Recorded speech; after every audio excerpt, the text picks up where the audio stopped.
Alright, Koma. Bila kita shopping dekat Temu ni, Temu banyak bagi macam-macam aktiviti kita buat.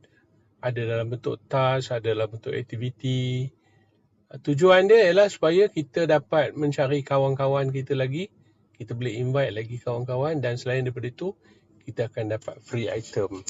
Okey, dalam game Farmland ni, cuba tengok bahagian atas sekali dekat kepala akaun kita ni. Ada 100 RM100 RM100. Kamu boleh klik kat sini. Kamu boleh pilih item apa yang kamu nak claim nanti bila benda ni dah share. Cuba kita tengok. Bila kita klik, kita try. Carilah apa benda yang kamu nak. Kalau kamu rasa kamu nak penyapu, kamu nak apa nama ni, Redmi, kamu nak apa ni, kepala angin tu, macam-macam ada dalam ni. Kamu cari je lah.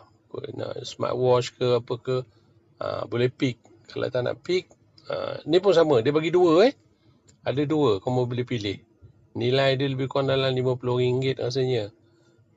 Kamu boleh pilih situ. Okey. Kerjanya ialah senang saja. Bila ada benda monyot-monyot macam ni, apa dia tulis get water, klik je dekat get water. Sini kamu boleh share kat kawan-kawan apa task yang dia nak suruh kamu bagi. Nak share kat kawan ke, dekat Telegram ke, dekat WhatsApp ke. Kalau dia kata suruh shopping, dapat point, shopping lah. Kalau kamu nak point tu. Malah browse pun boleh dapat. Kamu browse saja dapat 15 gram. Browse. Tengok bahagian atas tu. Browse this page for, dia akan susut 60 saat untuk dapat 15 gram air.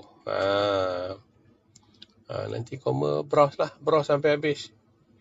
Itu salah satu bendanya. Yang lain kamu explore lah. Kita pergi balik situ. Bila air ni dah dikumpul macam ni, dekat mana yang ada claim ni, kamu claim aja. Klik aja claim. Air tu akan masuk dalam bucket kita. Okey, Farmland ni lagi burung ni. Klik je dekat burung ni. Apa dia suruh buat? Dapat 4 gram.